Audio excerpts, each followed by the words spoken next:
Admiral Kim Tae-ho stood on the bridge of his flagship, watching the stars through the massive viewport.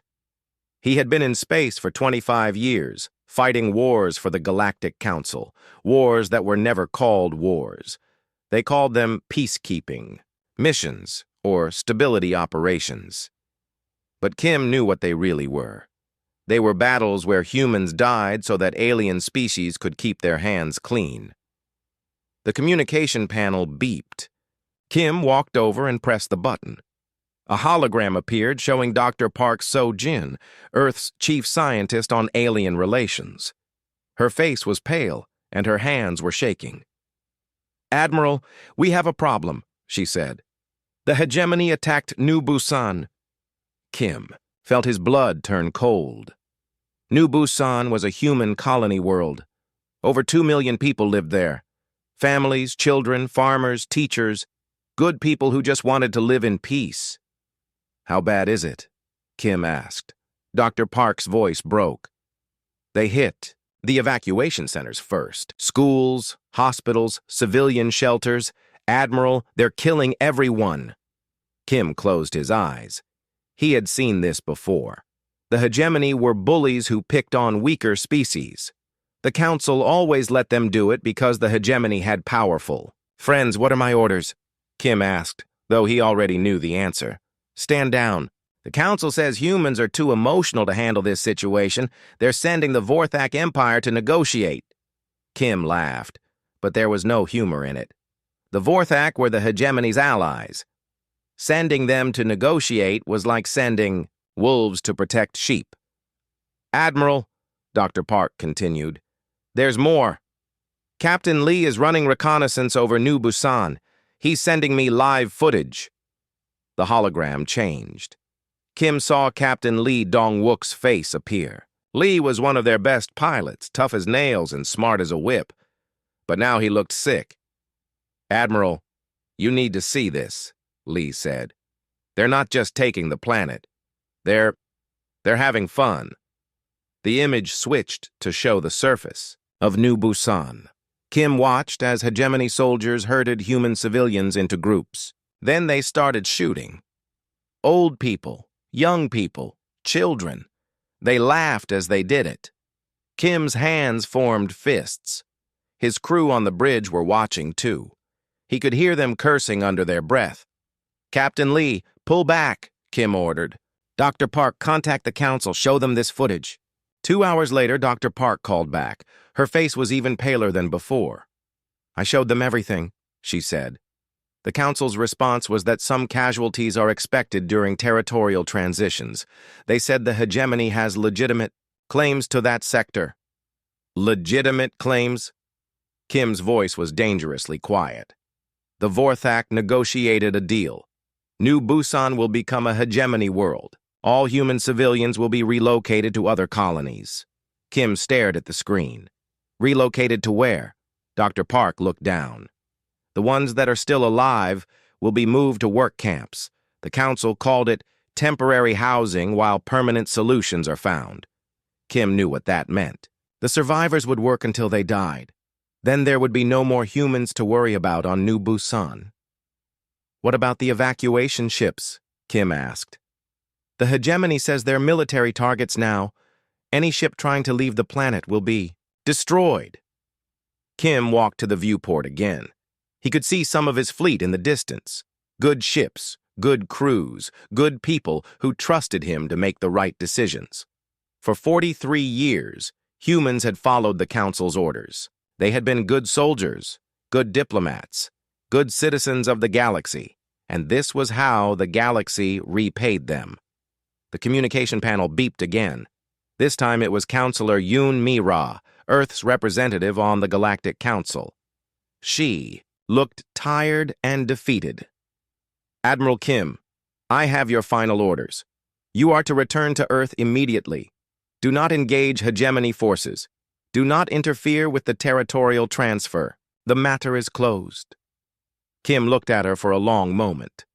Yoon had fought for humanity for years.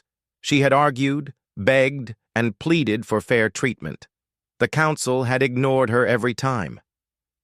"Counselor," Kim said slowly, How many humans have died following the Council's orders? Yoon blinked in surprise. Admiral, that's not relevant to... How many?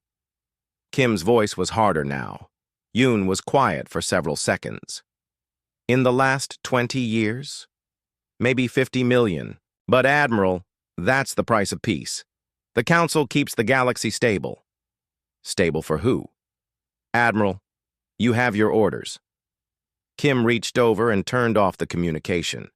He looked around his bridge. His crew was watching him carefully. These were humans who had followed him into battle dozens of times. They trusted him with their lives. Sir, asked Commander Nam Kite, his tactical officer, what are your orders? Kim was quiet for a moment. Then he walked to the captain's chair and sat down. He thought about all the times he had followed orders. That made no sense. All the times he had watched humans die for alien politics. All the times he had been told that humans were too young, too emotional, too primitive to understand the greater good. He thought about the children on New Busan. Helm, Kim said quietly. Set course for Earth. Sir? The helmsman looked confused. The Council ordered us to stand down here. Kim looked up. His eyes were hard as steel. The Council can go to hell. Set course for Earth. Maximum speed. Admiral, Commander Nam said carefully, that's disobeying direct orders. Kim stood up. He looked at each member of his crew. Commander, how long have humans been members of the Galactic Council? 43 years, sir. And in those 43 years, how has the Council treated us? Commander Nam thought for a moment. Like servants, sir. Like expendable servants. That's right. Well, I'm done being expendable. I'm done watching human children die for alien politics. I'm done pretending that being civilized means letting bullies do whatever they want. Kim walked to the viewport again. In the distance, he could see the lights of hegemony ships over New Busan. For 43 years, we've shown the galaxy our patience. We've shown them our diplomacy. We've shown them our willingness to sacrifice for the greater good. He turned back to his crew. Maybe it's time we showed them something else. What's that, sir? Asked the helmsman. Kim's smile was cold as space itself. What happens when humanity's patience finally runs out? The ship turned toward Earth, leaving New Busan behind. But Kim knew they would be back, and when they returned, the galaxy would learn that there was a big difference between a human at peace and a human at war.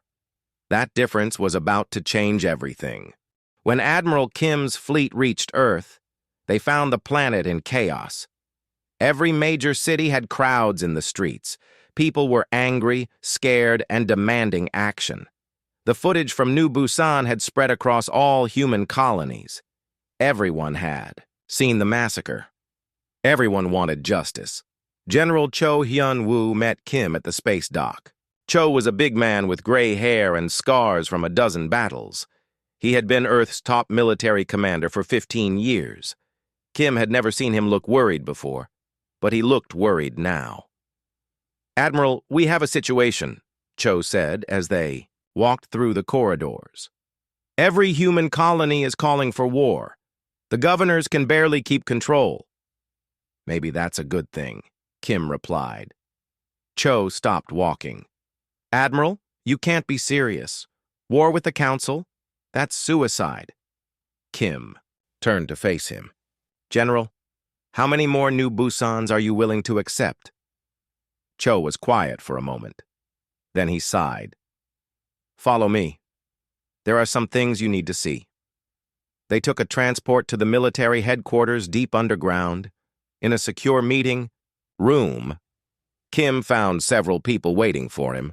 He recognized Ambassador Song Yun-hai, who had been Earth's diplomat to the Council for 10 years. Next to her sat Dr. Kang Yu-jin, head of Earth's Advanced Research Division. The third person was Colonel Bae Jun-ho, but Kim didn't recognize his uniform. Admiral, General Cho said, what I'm about to show you is classified at the highest level. Only 12 people on Earth know about this. Ambassador Song spoke first. Admiral, you've been fighting the Council's wars for 25 years, but you've never known the real cost. She activated a holographic display. Numbers and charts filled the air above the table. In 43 years as Council members, humans have fought in 67 conflicts. We've lost over 200 million people. Our colonies have been stripped of resources worth trillions of credits. And in return, we get what? Protection? The right to be called civilized? Kim stared at the numbers. 200 million people. That was almost the entire population of Earth. It gets worse, Song continued. Every peacekeeping mission you've led, every diplomatic solution we've negotiated, they were all lies. The Council has been using us as their private army. We fight their enemies while they take the profits, Dr.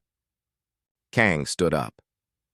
Admiral, there's something else. Something the Council doesn't know about. She pressed a button and the display changed. Now it showed technical drawings of ships and weapons.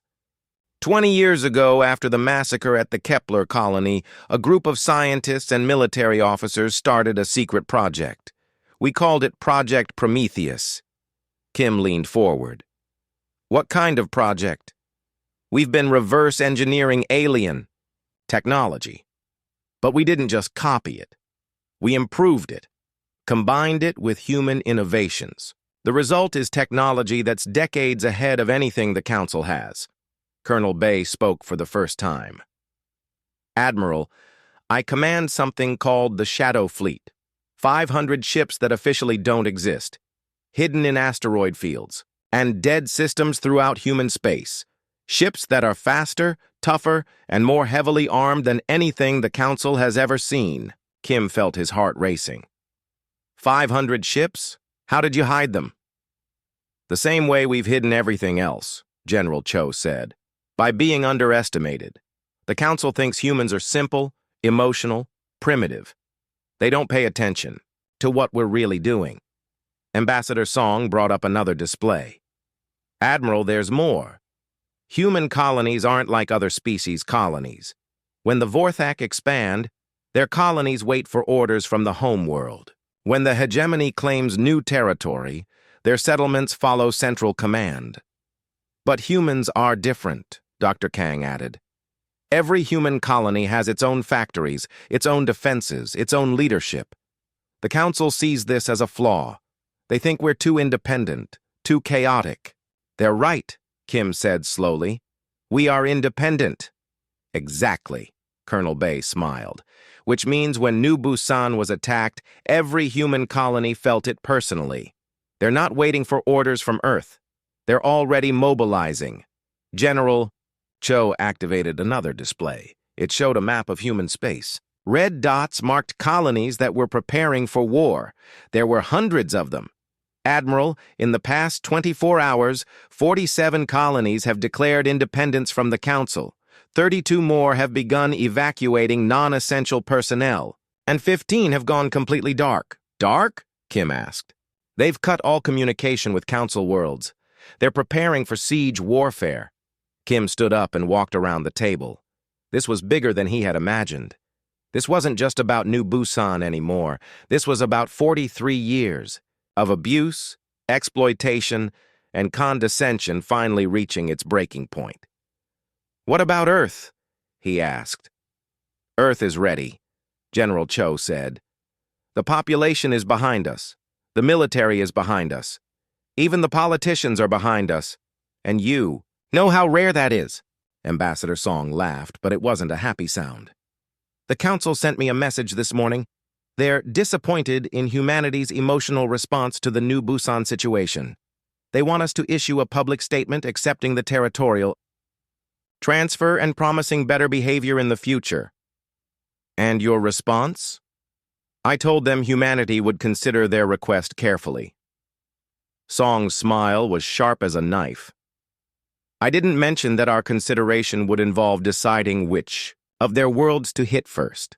Dr. Kang brought up technical specifications again. Admiral, our weapons aren't just better than the Council's. They're completely different. We've developed things they can't defend against, Because they don't understand human thinking. What? Do you mean? Council races think in terms of overwhelming force and defensive positions. Big ships, big guns, thick armor. But humans think in terms of speed, stealth, and surprise. Our ships are smaller but faster. Our weapons are more precise but harder to detect. Colonel Bay nodded. The Shadow Fleet can strike anywhere in Council. Space within 72 hours. They'll never see us coming. Kim sat back down. The room was quiet for several minutes while he processed everything. Finally, he spoke. Gentlemen, ladies, are you asking me to lead a war against the Galactic Council? No, Admiral, General Cho said. We're asking you to lead a war for humanity's survival. The Council has made it clear that they see us as expendable. New Busan won't be the last massacre if we do nothing. And if we fight? If we fight, Ambassador Song said, we might lose, but at least we'll lose as free humans, not as slaves who died following someone else's orders. Kim thought about the children on New Busan. He thought about 200 million human deaths. He thought about 43 years of being treated like second-class citizens in their own galaxy. What's the plan? He asked. Colonel Bay smiled. Phase 1 is already in motion. The Shadow Fleet is moving into position around Council military bases. Phase 2 begins when you give the word. And Phase 2 is, we show the Council what humans are really capable of when they stop pretending to be civilized. Kim looked around the table at these people who had spent decades preparing for this moment. They had planned in secret, built in shadow, and waited for the right time to act. That time had come. All right, Kim said. Let's remind the galaxy that humans didn't get to the top of the food chain on Earth by being polite. General Cho stood up.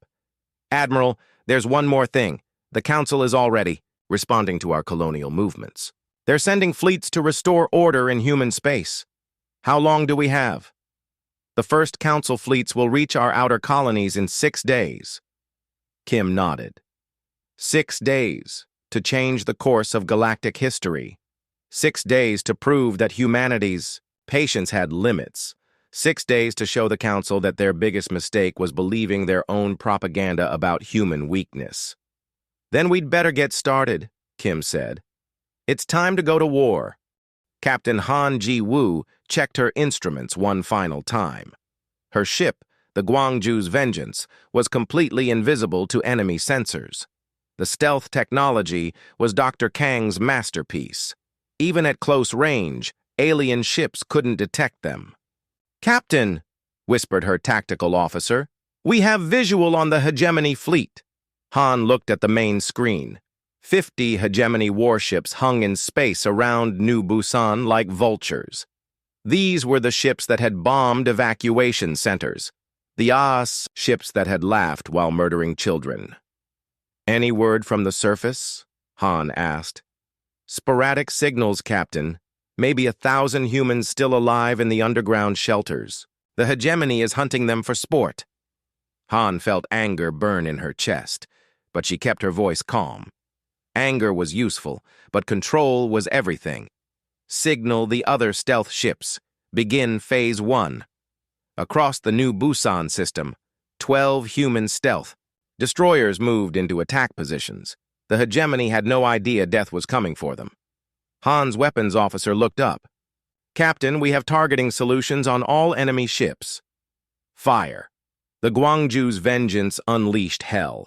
Her weapons were based on human particle accelerator technology, but enhanced with alien energy systems.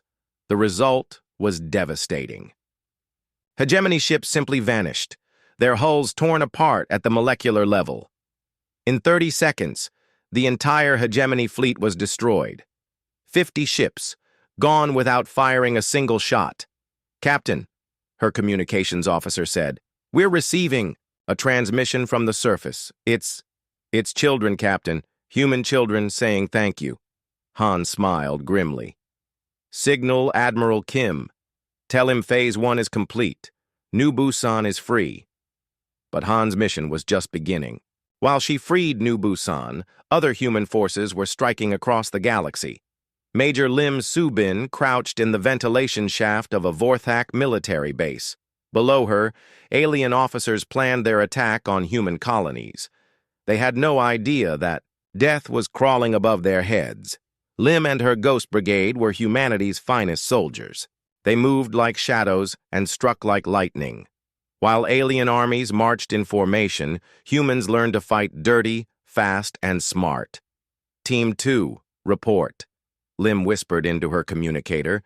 In position, Major. Reactor charges placed. Team 3, ready to blow the communications array. Team 4, weapons depot is rigged. This base won't be a problem much longer. Lim smiled. In 6 hours, the Ghost Brigade had infiltrated 12 major Council military bases. When they finished, the Council's war machine would be crippled. All teams execute in 3, 2, 1, now. Across 12 different worlds, explosions lit up the night sky. Military bases, supply depots, communication centers, and weapons factories erupted in flames. The Council's ability to coordinate their response was shattered before the war had officially begun. Meanwhile, aboard Admiral Kim's flagship, Commander Nam Ki-tae was monitoring communications from across the galaxy. Admiral, Nam reported, the stealth strikes are complete. 47 enemy installations destroyed. 0 human casualties. Kim nodded. And the Council's response? They're panicking, sir. Their communications are chaotic. They can't figure out how we hit so many targets simultaneously. Good, that's the point. Dr. Shin Hae-won, Kim's weapons specialist, approached the Admiral's chair. Sir, we're receiving long-range sensors contacts. The Council is sending a fleet to Earth. How many ships? 3,000, Admiral. The entire Vorthak Grand Armada, Kim's. Bridge crew grew quiet. 3,000 ships was more than the entire human fleet. It was the largest military force anyone had seen in centuries. Admiral, Commander Nam said carefully, our total fleet strength is 800 ships. Even with our technological advantages, I know the numbers, Commander. Kim stood up and walked to the viewport. Dr. Shin, is Project Reaper ready? Dr. Shin nodded. All ships are equipped, Admiral. But, sir, we've never tested it in actual combat. Then I guess we're about to find out if it works.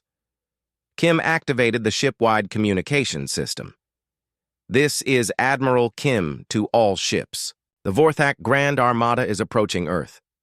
They intend to destroy our homeworld and enslave our people. He paused, thinking about the children on New Busan, about 200 million human deaths, about 43 years of being treated like servants.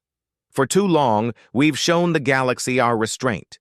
We've shown them our diplomacy. We've shown them our willingness to follow their rules.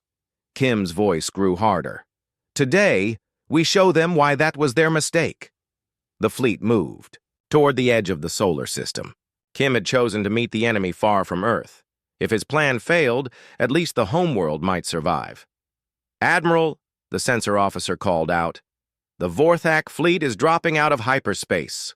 On the main screen, space filled with alien ships. Massive dreadnoughts, sleek cruisers, and countless fighters. The Vorthak Grand Armada was beautiful in its terrifying power. A communication signal came through. The image of High Admiral Zektar appeared on screen. The Vorthak leader was tall, proud, and completely confident. Human Admiral, Zektar said in his translator's mechanical voice. You will surrender immediately. Your species has violated galactic law by attacking Council forces. We are here to restore order. Kim looked at the alien commander. High Admiral, you came to my home. You threatened my children. You've made a serious mistake. Zektar laughed. You have 200 ships. I have 3,000. What mistake have I made? You assume that numbers matter more than technology. You assume that size matters more than speed. Most importantly, you assumed that humans fight like other species. Surrender now, and your people will be allowed to live as workers in the, mines. Kim's smile was colder than space. "Hi, Admiral. You've mistaken our patience for weakness and our diplomacy for cowardice. Today, you learn the difference between a human at peace and a human at war." Kim cut the transmission and turned to Dr. Shin. "Activate Project Reaper." Throughout the human fleet, weapons that had never been seen before came online. These weren't normal energy weapons or missile systems. These were reality-breaking devices that used principles the Council didn't understand. "All ships," Kim ordered, "engage the enemy." What happened next changed warfare forever. Human ships moved in patterns that seemed impossible. They phased through enemy fire, struck from multiple directions at once, and used space itself as a weapon. The Vorthak tried to respond with traditional tactics. They formed battle lines, focused their fire, and used their numerical advantage. But their enemies weren't there when the shots arrived. Dr. Shin's weapons ignored shields, bypassed armor, and struck with the fury of collapsing stars. Vorthak dreadnoughts, built to withstand centuries of battle, crumpled like paper. "Sir," Commander Nam said, his voice filled with awe, "enemy fleet strength is down to 60% and falling." "Sir," the communications officer added, "the Vorthak are trying to retreat." Kim shook his head. "No, they came here to destroy Earth. They came here to enslave humanity. Let them try to leave." The battle lasted 17 minutes. When it ended, the Vorthak Grand Armada no longer existed. 3,000 ships had become debris and atomic particles. Kim opened a channel to broadcast across all frequencies, ensuring every species in the galaxy would hear his message. "People of the galaxy," he began, "for 43 years, humanity offered you our friendship. We followed your laws, fought your wars, and died for your peace. You chose to make us your enemy." He paused, looking out at the wreckage of the once mighty fleet. "You called us too emotional, too primitive, too young to understand galactic politics. You were wrong. We understand perfectly. The strong rule the weak. The question is, who are the strong now?" Kim looked directly into the camera. "We offered you our best. You chose to see our worst. Now you'll learn why that was a mistake. This is just the beginning. Every species that stands with the Council will face the same fate as the Vorthak." He cut the transmission and turned to his crew. "Set course for the Council's core worlds. It's time to finish what they started." Behind them, Earth remained safe. Ahead of them lay a galaxy that was about to learn what happens when humanity stops pretending to be civilized. The Council chambers on Galaxis Prime had never seen such chaos. Representatives from 12 species shouted at each other in panic. The destruction of the Vorthak Grand Armada had shattered their understanding of galactic power. High Counselor Veltar of the Zenthari slammed his fist on the table. 50,000 ships! We must mobilize every fleet in Council space." 50,000 may not be enough, whispered Counselor Hexra of the Hegemony. "How did they destroy 3,000 ships in 17 minutes? "It doesn't matter how," growled Counselor Mordek of the Therian Empire. "Humans are still just humans. Numbers will overwhelm them." They were wrong. Fleet Admiral Oh Sung-jin studied the tactical displays aboard his flagship, the Soul's Thunder. The Council's Grand Fleet was exactly where human intelligence said it would be. 50,000 ships arranged in perfect formations, following textbook battle plans. "Admiral," his tactical officer reported, "enemy fleet is maintaining standard defensive positions. They expect us to attack their center." Oh smiled. "Have they learned nothing? Signal the fleet. Execute pattern chaos." Human ships scattered across three-dimensional space like schools of fish avoiding a predator. There was no center, no flanks, no rear guard. Every ship acted independently while somehow maintaining perfect coordination. Captain Ryu Min-jung commanded the assault carrier Incheon Rising. Her ship launched thousands of fighters that moved in impossible formations. While alien pilots flew in predictable patterns, human pilots thought in 3 dimensions. Fighter Wing 7, dive under their formation. Wing 12, attack from above. Wing 3, hit them from the side, they're not watching. Her pilots responded instantly. Human fighters swarmed around massive alien dreadnoughts like angry insects, striking weak points with surgical precision. "Captain," her flight commander reported, "enemy pilots can't track our movements. They're flying into each other." "Good. Keep them confused. Colonel Park's Marines are about to make their entrance." Colonel Park Won-ho led the most insane military unit in human space, the Marine Expeditionary Force. While other species saw boarding actions as desperate last resorts, humans saw them as opening moves. "Marines, prepare for combat insertion. Target the enemy flagship." "Sir," his sergeant said, "shouldn't we wait for their shields to drop?" Park grinned. "Sergeant, our armor is designed to punch through shields. Besides, they won't expect us to board them in the middle of a space battle." "Because it's completely insane, sir." "Exactly." Park's assault shuttles launched directly into enemy fire. Their experimental armor absorbed energy weapons and deflected projectiles. Within minutes, human Marines were cutting through the hulls of alien ships. The Council commanders watched in horror as their own vessels turned against them. Humans didn't just capture ships. They turned them into weapons against their former allies. Dr. Jong Soo-young monitored the battle from her intelligence center on Earth. Around her, thousands of screens showed data flowing in from across the galaxy. "Ma'am," one of her analysts reported, "we're receiving real-time intelligence from 47 human civilian networks. This was humanity's secret weapon that no alien species understood. While other races had formal military intelligence services, humans had something better. Millions of ordinary people who paid attention to what was happening around them. Human merchants reported fleet movements.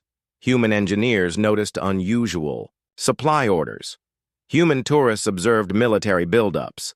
The Council never suspected that every human civilian was potentially a spy. "Dr. Jong," another analyst called out, "the Zenthari are moving their reserve fleet toward the Proxima sector. Signal Admiral O. Tell him he has company coming." Back in the battle, Admiral O received the intelligence update and smiled. "Helm, prepare to jump to hyperspace. We're going to greet our new friends." The Zenthari reserve fleet never saw them coming. Admiral O's ships appeared behind them, moving at impossible speeds and firing weapons that turned matter into energy. One by one, the Council's member species began to surrender. The hegemony sued for peace after their homeworld was surrounded. The Therian Empire offered tribute when their fleet was destroyed. The Vorthak remnant begged for mercy as human ships appeared over their capital, but the Zenthari were different. They were proud, ancient, and convinced of their superiority. When human forces reached their home system, they chose to fight to the end. Captain Lee Dong-wook led the assault on Zenthari Prime. His ship, the Soul's Pride, had been upgraded with the most advanced weapons humanity possessed. "Captain," his weapons officer reported, "the planet's surface is covered with shield generators and defensive platforms. Then we'll have to get creative. Signal the fleet. Begin orbital bombardment, but target only military installations." Lee watched as precise strikes eliminated enemy defenses without harming civilian populations. This was the difference between humans and the Council species. Humans fought to win, not to prove a point. "Sir, we're receiving a transmission from the planet's surface." The image of Zenthari military commander Zexalarn appeared on screen. The alien looked defeated but defiant. "Human captain, you have won. But you will find ruling the galaxy more difficult than conquering it." Lee leaned back in his chair. "Commander, who said anything about ruling? We just want to be left alone." "Then why destroy the Council?" "Because the Council wouldn't leave us alone. You taught us that the strong rule the weak.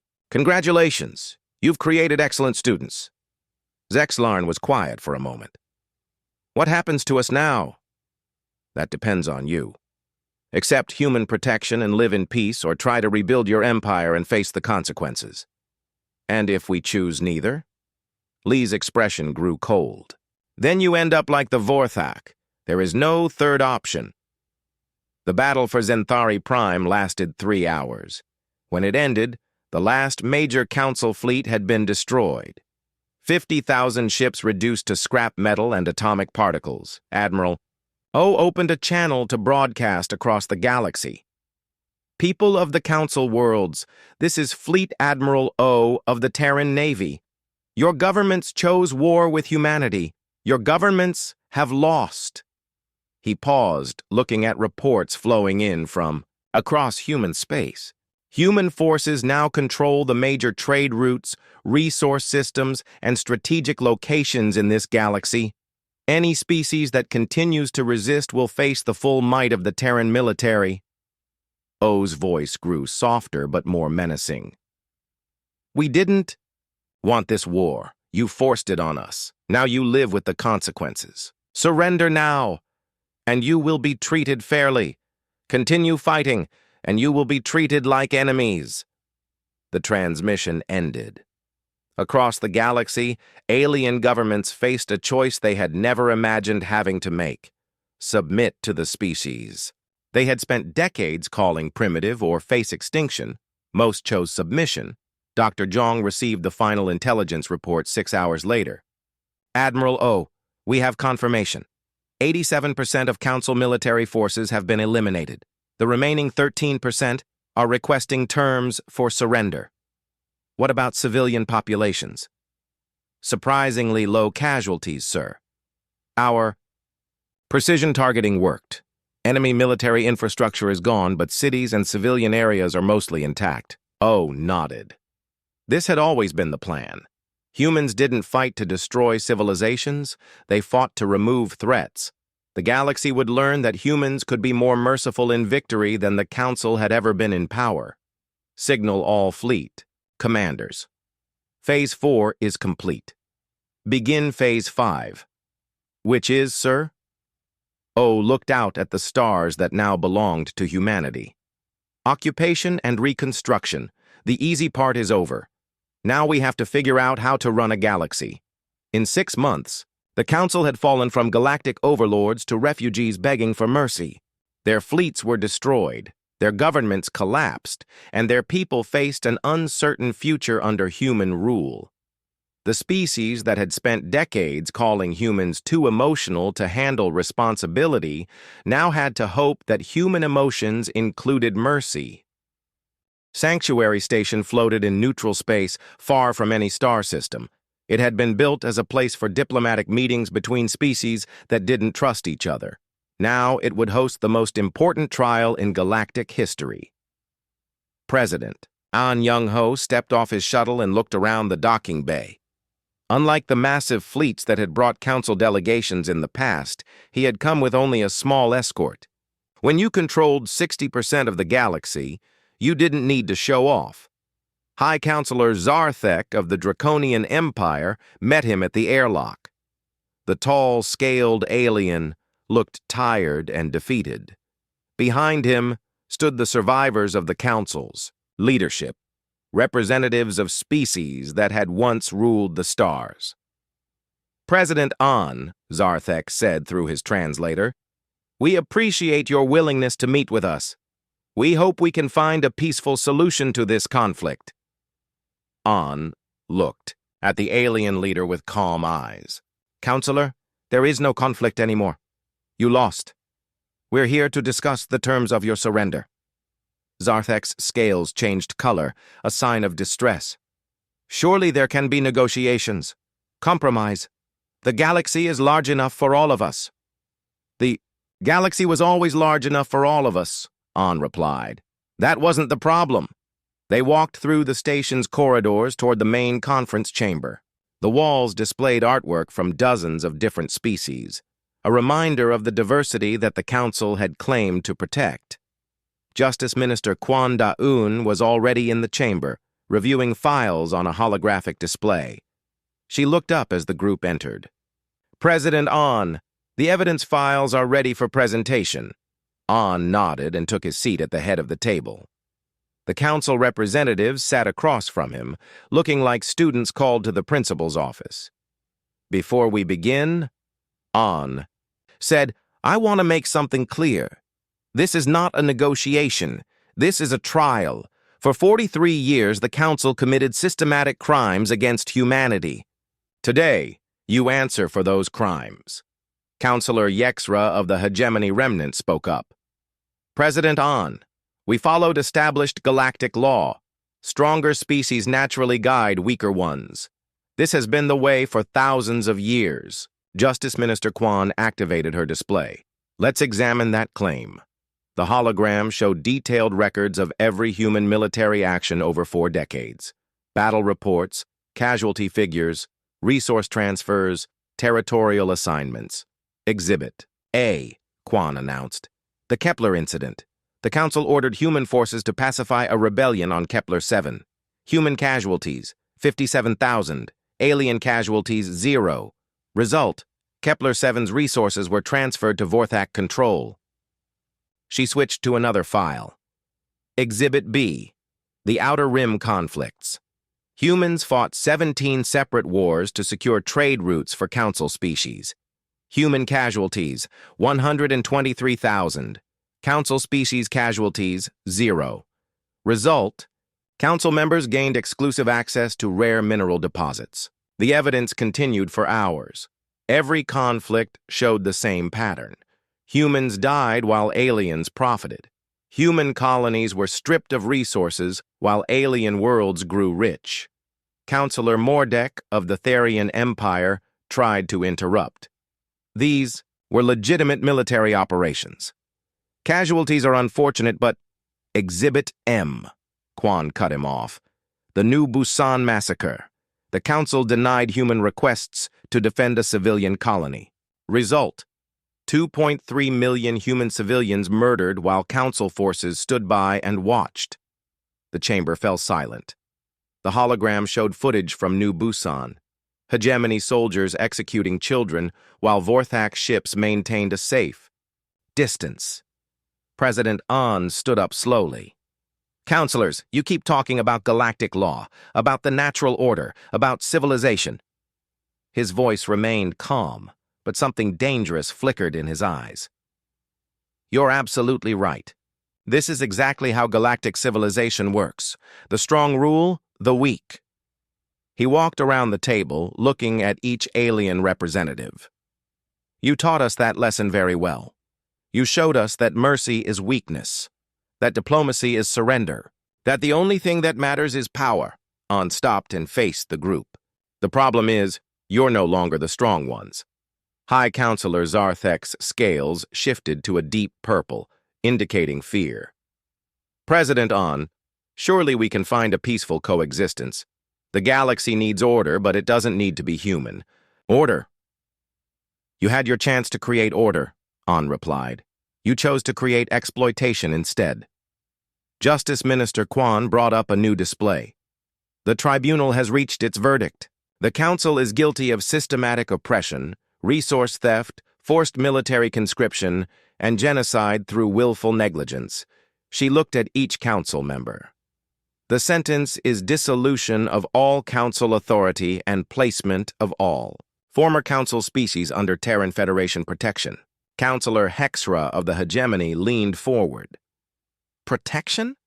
What does that mean? Admiral Kim entered the chamber, still wearing his military uniform. The sight of him made several Council members flinch. This was the human who had destroyed their fleets and conquered their worlds. It means, Kim said, that you have 3 choices. Accept human protection as client states, attempt to rebuild your empires in the Outer Rim, or face extinction. Client states, Zarthek asked. You keep your governments, your cultures, your way of life, President An explained. But you follow Terran law regarding treatment of other species. No more exploitation. No more forced labor. No more proxy wars. And if we refuse? Kim's smile was cold. Then you join the Vorthak in whatever afterlife your species believes in. Counselor Yexra stood up angrily. This is exactly what we feared. Humans are too emotional, too violent, to rule. You'll destroy the galaxy. The chamber erupted in arguments as council members voiced their protests. They complained about human brutality, human irrationality, human unfitness to lead. President An let them shout for several minutes. Then he raised his hand for silence. "You're right," he said quietly. "Humans are emotional. We feel anger when we see injustice. We feel sorrow when innocents suffer. We feel love for our families and friends." He looked around the room. "But you made a critical error. You assumed that emotion makes us weak. You discovered that emotion can also make us terrifyingly strong." An walked to the viewport and looked out at the stars. "You want to know what human rule will look like? Ask the civilian populations on the worlds we conquered. Ask them how they were treated by human occupation forces." Justice Minister Kwan brought up reports from captured worlds. 0 civilian casualties from human military action, medical aid provided to all species, infrastructure rebuilt and improved, local governments maintained with minimal interference. "You see," President An continued, "humans fight like demons, but we rule like angels. Our emotions drive us to protect the innocent, not exploit them." High Counselor Zarthek was quiet for a long moment. "And if we accept your protection, then you live in peace. Your people prosper. Your cultures survive. The only thing that changes is that you can no longer prey on weaker species. Because you won't let us?" Admiral Kim stepped forward. "Because if you try, you'll face the same fate as the Vorthak. And next time, we won't be so merciful." The council representatives looked at each other. They had expected negotiations, compromises, the usual diplomatic dance. Instead, they faced a simple choice: submit or die. One by one, they accepted Terran protection. As the formal surrender documents were signed, President An made one final statement. "For 43 years, you told us that humans were too young to understand galactic politics. Today, you learned that we understood perfectly. We understood that the galaxy needed someone strong enough to enforce justice and wise enough to show mercy." He looked at the signed documents. "You just never imagined that someone would be us." The Council was dead. The Terran Federation controlled most of known space. And for the first time in galactic history, the strong protected the weak instead of exploiting them. Humanity had learned the galaxy's lessons well. Now it was time to teach the galaxy a few lessons of their own. 5 years had passed since the fall of the Galactic Council. Emperor Kim Tae-ho stood on the observation deck of New Terra Station, watching ships from hundreds of different species dock at the massive spaceport. The station hung in space at the center of the galaxy, a symbol of the new order that humanity had built. Kim was no longer just an admiral. The Terran Federation had evolved into the Terran Galactic Empire, and the people had chosen him to lead it. It wasn't a choice he had wanted, but it was one he had accepted. Empress Park So-jin joined him at the viewport. She had been Dr. Park once, a scientist studying alien cultures. Now she oversaw the integration of 847 different species into the Imperial framework. "The morning reports," she said, handing him a data pad. "Colony worlds are reporting record harvests. Trade between species is up 30% from last year. And we've had 0 military conflicts for 6 months." Kim smiled. "0 conflicts? That might be a record." "It is. The galaxy has never been this peaceful." Kim looked out at the ships again. Zenthari cargo vessels worked alongside human freighters. Former hegemony traders negotiated deals with Vorthak merchants. Species that had been enemies for centuries now worked together under Imperial protection. "Any word from the Rim worlds?" Kim asked. "The independent species are still watching us carefully. They remember the old warnings about humans being too emotional and unpredictable." Kim laughed. "I suppose they have a point. We are unpredictable, Chancellor." Lee Dong-wook approached them with his usual brisk efficiency. Once a starfighter pilot, he now led the Imperial Senate, where representatives from every species worked together to govern the galaxy. Emperor, we have a situation that requires your attention. Kim sighed. What kind of situation? The good kind. The Corvani Republic has requested to join the Empire. Kim raised an eyebrow. The Corvani were one of the few species that had remained independent after the Council's fall. They controlled a small but prosperous region near the Galactic Rim. Why the change of heart? Pirates, Lee explained. A group of former Council military officers have been raiding Corvani shipping. The Republic can't handle them alone. And they want Imperial protection? They want Imperial justice? Kim nodded. This was exactly the kind of situation the Empire had been created to handle. Under the old Council, small species were left to fend for themselves against larger predators. Under Imperial law, everyone was protected. Signal Admiral Yoon. Tell her to take the Fourth Fleet and deal with these pirates. Already done, sir. She should reach Corvani space within 2 days. Kim smiled. Lee had been his tactical officer during the war, and he still thought 3 steps ahead. Admiral Yoon Mi-ra commanded the Imperial peacekeeping fleet from her flagship, the Harmony. She had been Earth's representative to the Council once, back when the Council still existed. Now she enforced Imperial law across the galaxy. Admiral, her communications officer reported. We're receiving a transmission from the pirate fleet. They're demanding we withdraw from Corvani space. Yoon looked at the tactical display. 15 pirate ships, mostly converted Council military. Vessels. They were heavily armed but poorly organized. Open a channel, she ordered. The face of a scarred Vorthak appeared on screen. Yoon recognized him as Captain Morgek, a former Council naval officer who had refused to surrender after the war. Human Admiral, Morgek snarled. You have no authority here. This region is outside Imperial space. Captain Morgek, Yoon replied, calmly. You're attacking ships under Imperial protection. That makes it Imperial business. The Corvani asked for your help because they're weak. In the old days, the weak served the strong. That was natural law. Yoon smiled coldly. Captain, you seem confused about what the old days were like. In the old days, the Council protected bullies like you. In the new days, the Empire protects your victims.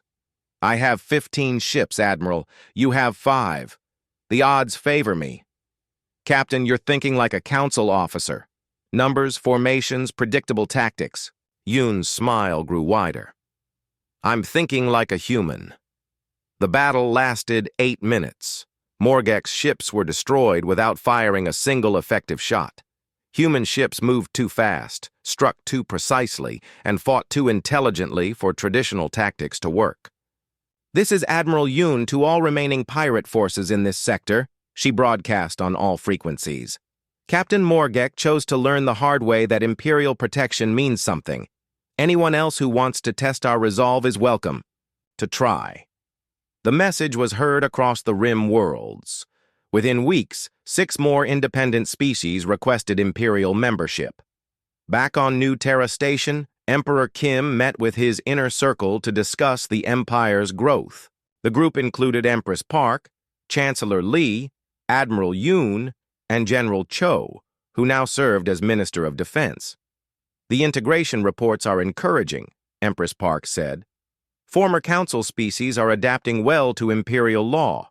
Crime rates are down, economic growth is up, and interspecies cooperation is at historic levels. What about resistance movements? Kim asked. General Cho answered. There are a few holdout groups, mostly former Council military officers who can't accept the new reality, but they're more of a nuisance than a threat. Any word from the Deep Rim? The Corvani situation has them talking, Admiral Yoon reported. Species that have been independent for centuries are starting to see the benefits of Imperial protection. Kim walked to a star map that showed the current extent of Imperial space. 3/4 of the galaxy now fell under Terran control, either as direct Imperial territory or as protected client states. Are we expanding too fast? He asked. Chancellor Lee shook his head. Sir, We're not really expanding. We're responding to requests for protection. Every species that joins the Empire does so voluntarily. Because the alternative is dealing with pirates, raiders, and other predators alone, Empress Park added. Kim nodded. This was the genius of the Imperial system. Unlike the Council, which had expanded through conquest and intimidation, the Empire grew because it offered something valuable: safety and justice. Emperor, General Cho said, there's something else we need to discuss: the education programs. Kim looked interested. What about them? Children from all species are learning together in Imperial schools. Human children, Zenthari children, former hegemony children, everyone. They're not just learning facts and skills. They're learning to see each other as people instead of aliens. Empress Park smiled. Yesterday I visited a school on Proxima 4. Human children were teaching Vorthak children how to play soccer. Zenthari children were showing humans how to create holographic art. They don't see species differences the way their parents do. That's the future, Kim said quietly. A generation that grows up seeing diversity as strength instead of weakness. Admiral Yoon brought up reports from across the Empire. Sir, we're also seeing something unexpected. Innovation rates are skyrocketing. When species work together instead of competing, they share knowledge and ideas. What kind of innovations? Medical breakthroughs that combine human research with alien biology. Engineering advances that merge different species approaches to technology. Art forms that blend cultural traditions. Kim looked out at the space station's main plaza, where beings from hundreds of worlds worked, played, and lived together in harmony. You know, he said, the Council was right about one thing. Humans are emotional creatures. Sir? Chancellor Li looked confused. We feel love for our families, pride in our achievements, anger at injustice, hope for the future. Kim's voice grew stronger. The Council saw these emotions as weaknesses. They were wrong. He turned to face his advisors. Our emotions are what made us fight so hard to protect the innocent. Our emotions are what make us work so hard to build something better. Our emotions are what make us human. Empress Park nodded. And that's what makes us good leaders. We don't rule because we're the strongest or the smartest. We rule because we care. The galaxy feared humanity would be too emotional to govern wisely, Admiral Yoon said. Instead, they discovered that it was our emotions that made us the leaders they needed. Kim smiled. The Council wanted order without justice. We're giving them justice with order. And it's working, General Cho added. Crime is down, prosperity is up, and for the first time in galactic history, the strong protect the weak instead of exploiting them. Kim looked at the star map again. In a few years, the entire galaxy might be under Imperial protection. Not through conquest, but through choice. Species joining because they wanted safety, justice, and the chance to be part of something better. Any regrets? He asked his advisors. Chancellor Li spoke for all of them. Sir, we regret that it took so long. We regret that so many people had to die before the galaxy learned this lesson. But we don't regret what we built. Neither do I, Kim said. The Council taught us that the galaxy was a dangerous place where the strong prey on the weak. They were right. So we became strong enough to protect everyone. 20 years later, children across the galaxy would learn about the old days as ancient history. They would read about the time when species fought each other for resources and territory. They would study the Council period as an example of how not to govern a diverse civilization, but they would also learn about the day humanity's patience finally snapped.